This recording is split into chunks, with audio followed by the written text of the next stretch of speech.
It's a pleasant Tuesday morning in the city of Lagos. Good morning, Lagos. Good morning, Nigeria. Welcome to the conversation here on Lagos Television. I am Abimbola Bello. Good morning and welcome to the show. I am Ajibola Ojeshola. Pleasant morning. That's it. Abimbola, not for me. Happy New Year. Why? Because my area is going to be in darkness for the next 5 days. What happened to your transformer? We got the message yesterday that they're trying to upgrade their facilities. It's not transformer matter. So my generator had been on recess for months. So you have to now... I came with my jerry can this morning. 925 NMPC. So you can decide to... This one, you ration the fuel that you use. Thank Yeah. God you are at work in the morning, so you probably just run your gen at night. And maybe you switch it off at 12? 12, yeah. Oh, okay. But how was your Unfortunately, night? I'm also in the same shoes as Ajibola. That's why this morning, there's nothing pleasant about it for me. But Okay, of course, I remain the only pleasant one. good morning, everyone. I am Adebimpe Omotayo, and according to Bature, he said, I'm dancing alone this morning. Okay, it will be someone's turn to dance alone Tomorrow. But what goes around comes around. All right, welcome to the show. Very quickly, before we take our news points for today, something big is happening in Ghana today. And, you know, just before we talk about this, I saw a video yesterday where the members of the parliament were having a valedictory service for now going to be ex-president Nana Akufo-Addo. And... I saw the video Did as you well. see that video? I saw that video. That guy was frank. It was blunt. It was the worst accolade that I had ever come across. I mean, talking to somebody directly and telling the person your rule was the worst in the history of Ghana. During your tenure, Ghana experienced hardship. And, you know, they kept flashing on Nana Akufo-Addo's face. And, you know, it was But just his there, face was biting blank. his finger. And Like he doesn't care. Jibola, there's no how he would not have cared. You could not have been sitting and they were telling you, I mean, To your glaring face, into your face. that you're that you- incompetent. incompetent, or you were a failure. Or you're a failure. Yeah. Like, forget it. And the man was just, like you said, he was blank, but I'm sure that, you know, Inside of him. if he could get up, or if he could leave that place, he would have left. And, you know, the other lawmakers were cheering, they Yeah. were clapping, they were like, ah. I said, eh? No, Not minding their political no, differences. this is the first time I'll hear them say bad about somebody that was not dead. But honestly, I love the fact that that man was able to speak truth He to read power. their communique, Oh he my read their God. thoughts. Oh So it my was more or God. less like it was the reads person, not spokesperson. It was the reads person. So he read all their thoughts for 3 minutes. When can we have that kind of those Maybe kind of maybe lawmakers we're in getting Nigeria? there. Maybe we're Okay. getting there. Okay.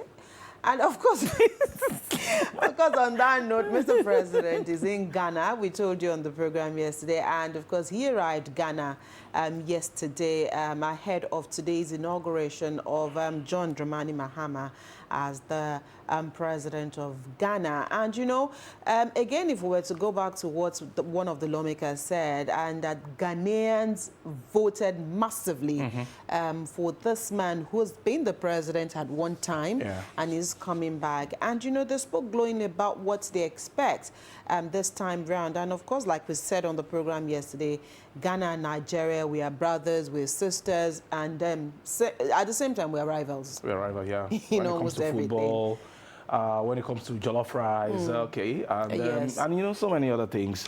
Yeah, and the so- time it was when Ghanaians used to live in Nigeria, and then now you Nigerians told them are to in carry their Ghana. Ghana must go back.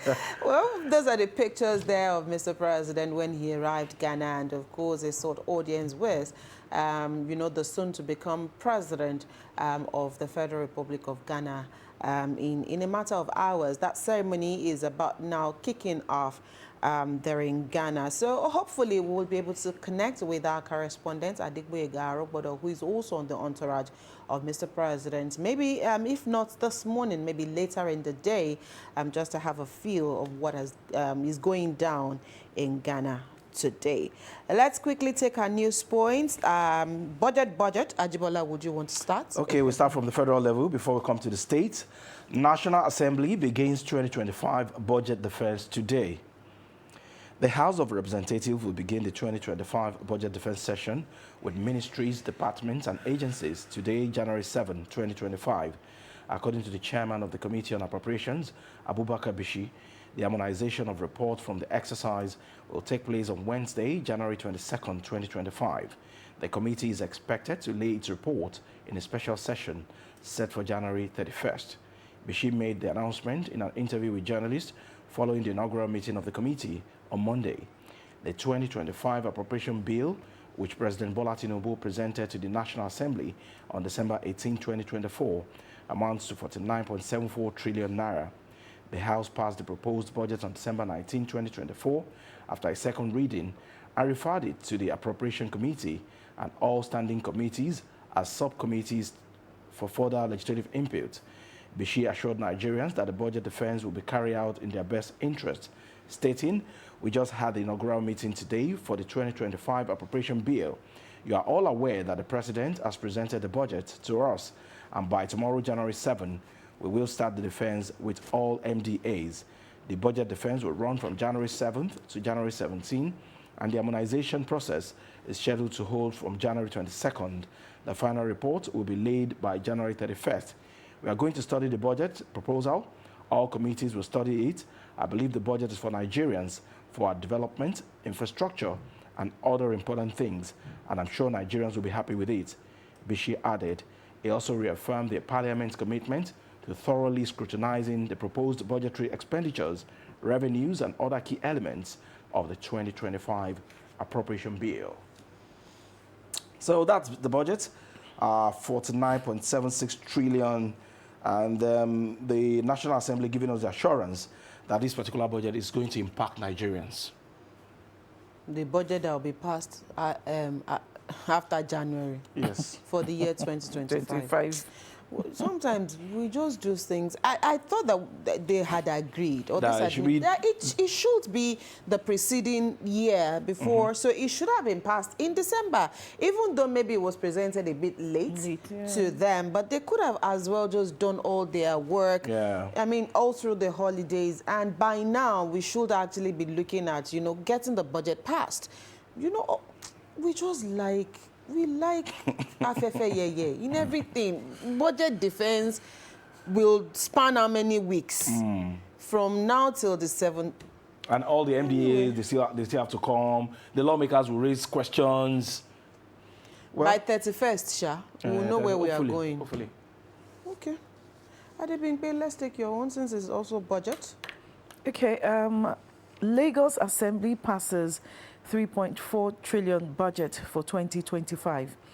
The Lagos State House of Assembly yesterday approved a total sum of 3.4 trillion naira as a state's budget for 2025.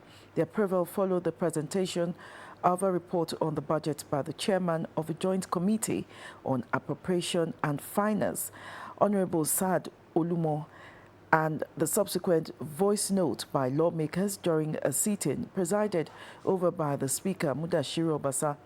The approved budget is divided into about over 1 trillion naira for recurrent expenditure, while over 2 trillion naira is allocated to capital expenditure for the year ending December 31, 2025.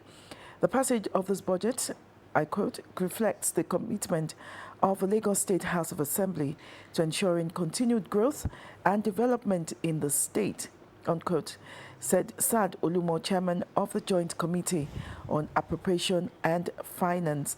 Following the passage, Obasa directed the clerk of the House, Barrister Olalekan Onofeko, to transmit a clean copy of the passed bill to Governor Babajide Sanwo-Olu for assent. Governor Sanwo-Olu had on November 21 presented a proposal of 3.00 trillion naira to the House for approval. During the presentation, the governor noted that the budget had a deficit financing of 408,902 billion naira adding that the deficit will be financed through external and internal loans and bonds.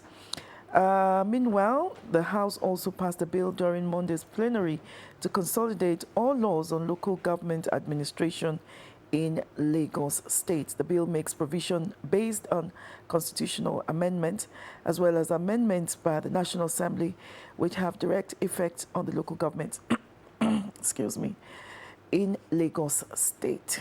Sorry for that.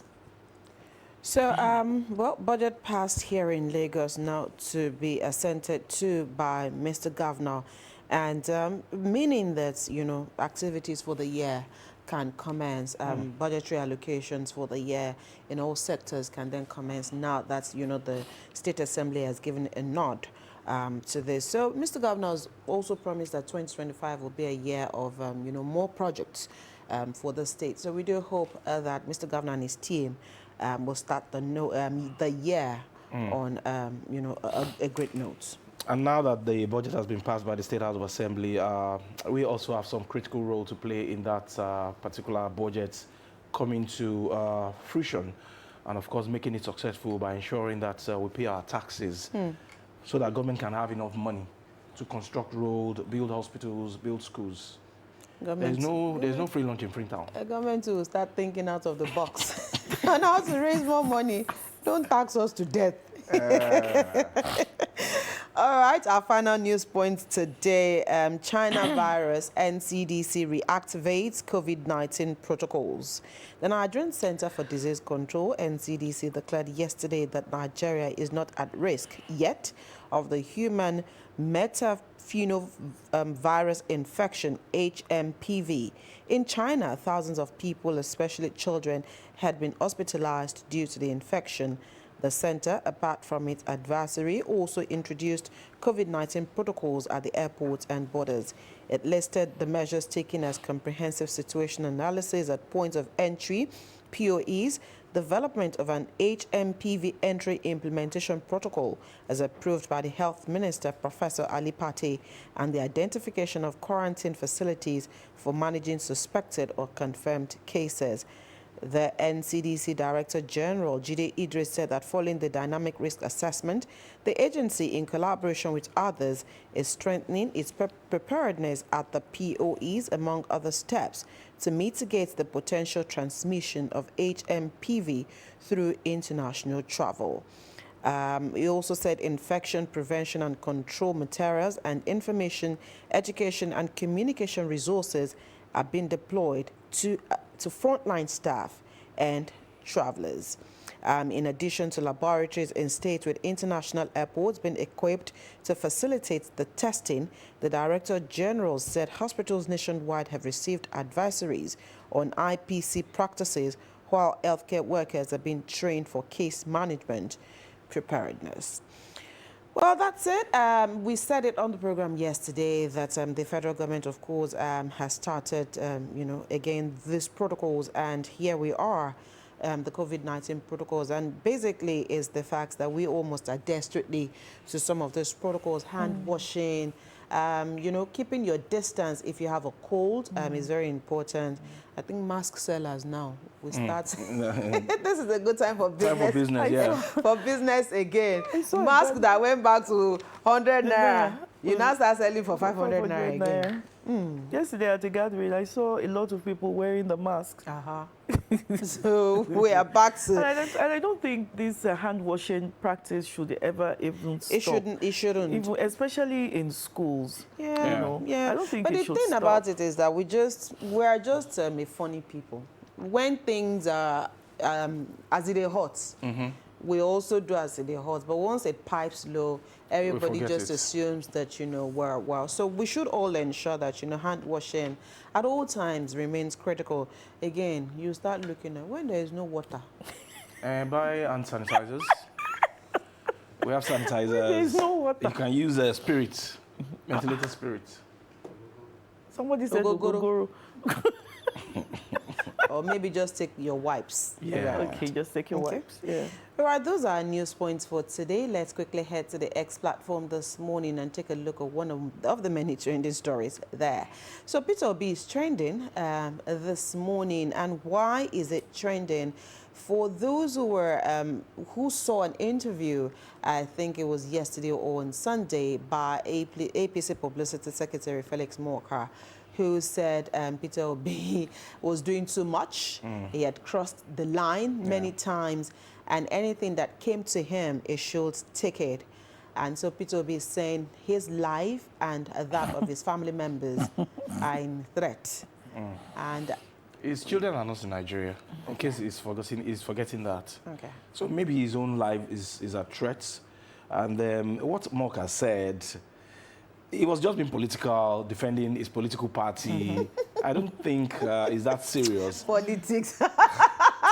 You know, If you cannot take the heat, don't go into He likes a whip politics. of sentiment I a know, lot. right? I know, right? And you see all the obedience on social media saying all sort of things Yeah, and against the everybody is saying APC. if anything happened to Peter Obi, the ruling party and the president will be.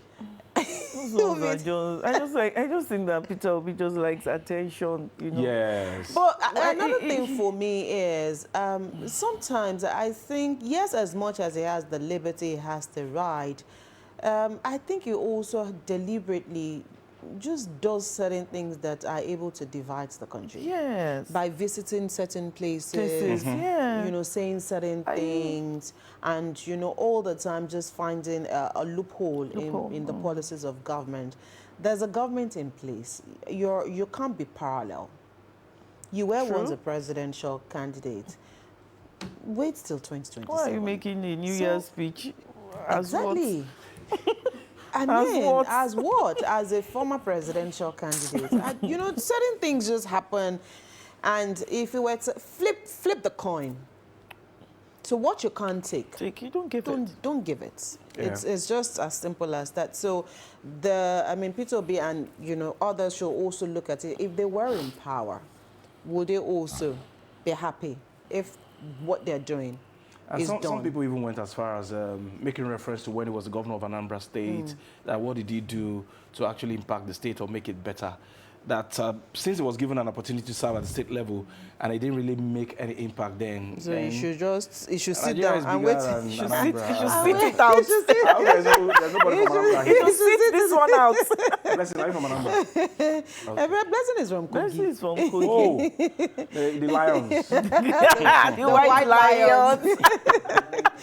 She's a lioness. Oh, wow. Right, that's why Peter Obi is trending this morning. You can also visit the X platform and, read on that.